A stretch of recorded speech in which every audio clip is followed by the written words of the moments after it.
புதுச்சேரி சட்டப்பேரவையை குறைந்தது 5 நாட்களாவது நடத்த வேண்டும் என தர்ணாவில் ஈடுபட்ட திமுக காங்கிரஸ் எம்எல்ஏக்கள் பேரவையில் இருந்து வெளியேற்றப்பட்டனர். இது பற்றிய தகவல்களை தருவதற்காக செய்தியாளர் மகாராஜ பாண்டி இணைகிறார். மகாராஜ பாண்டி, விவரங்கள்.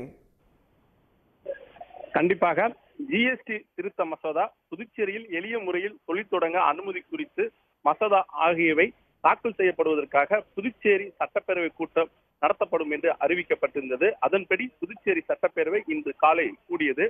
சட்டப்பேரவை தொடங்கியதும் மறைந்த போப் பிரான்சிஸ், கேரளா முன்னாள் முதல்வர் அச்சுதானந்தன், ஜார்க்கண்ட் முன்னாள் முதல்வர் சிபு சோரன், முன்னாள் எம்எல்ஏ சிவ லோகநாதன், நாகாலாந்து ஆளுநர் இலா கணேசன் ஆகியோருக்கு இரங்கல் தெரிவிக்கப்பட்டது. அப்போது எதிர்கட்சி தலைவர் சிவா எழுந்து நின்று புதுச்சேரியில் பல்வேறு பிரச்சனைகள் உள்ளது, அது குறித்து சட்டப்பேரவையில் பேச வேண்டும், எனவே குறைந்தபட்சம் 5 நாட்களாவது சட்டப்பேரவை நடத்த வேண்டும் என்று கோரிக்கையை முன்வைத்து பேசினார். இதற்கு ஆதரவு தெரிவித்து திமுக மற்றும் காங்கிரஸ் கட்சி எம்எல்ஏக்களும் கோஷங்களை எழுப்பினர். ஒரு கட்டத்தில் சபாநாயகர் செல்வம் எந்தவித பதிலும் தெரிவிக்காததால் அவரது இருக்கையின் முன்பு திமுக மற்றும் காங்கிரஸ் கட்சி எம்எல்ஏக்கள் தர்ணாவில் ஈடுபட்டனர்.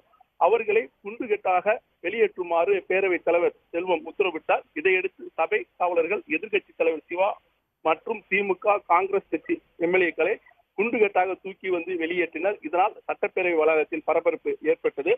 தற்போது எதிர்கட்சி தலைவர் சிவா தலைமையில் திமுக மற்றும் காங்கிரஸ் கட்சி எம்எல்ஏக்கள் சட்டப்பேரவை வளாகத்தில் தர்ணாவில் ஈடுபட்டுள்ளனர். இதேபோல் மக்கள் பிரச்சனை குறித்து பேச வாய்ப்பு அளிக்க வேண்டும் என்று கோரிக்கை வைத்த சுயேட்சை எம்எல்ஏ நேரும் வெளியேற்றப்பட்டார். இவர்கள் அனைவரும் ஒன்றாக இணைந்து சட்டப்பேரவை வளாகத்தில் தர்ணாவில் ஈடுபட்டு அரசுக்கு எதிராக கோஷங்களை எழுப்பி வருகின்றனர். இதற்கு இடையில் புதுச்சேரியில் தொழில் தொடங்குவதை எளிதாக்கும் மசோதா தாக்கல் செய்வதற்கான ஆவணங்கள் குறித்து சட்டப்பேரவையில் சட்டமன்ற உறுப்பினர்கள், அதாவது என்ஆர் காங்கிரஸ், பாஜக எம்எல்ஏக்கள் பேசி வருகிறார்கள். தங்களுடைய விவரங்களுக்கு நன்றி மகாராஜ பாண்டி. உடனுக்குடன் செய்திகளை தெரிந்து கொள்ள சன் நியூஸ் பெல் ஐகானை கிளிக் பண்ணுங்க.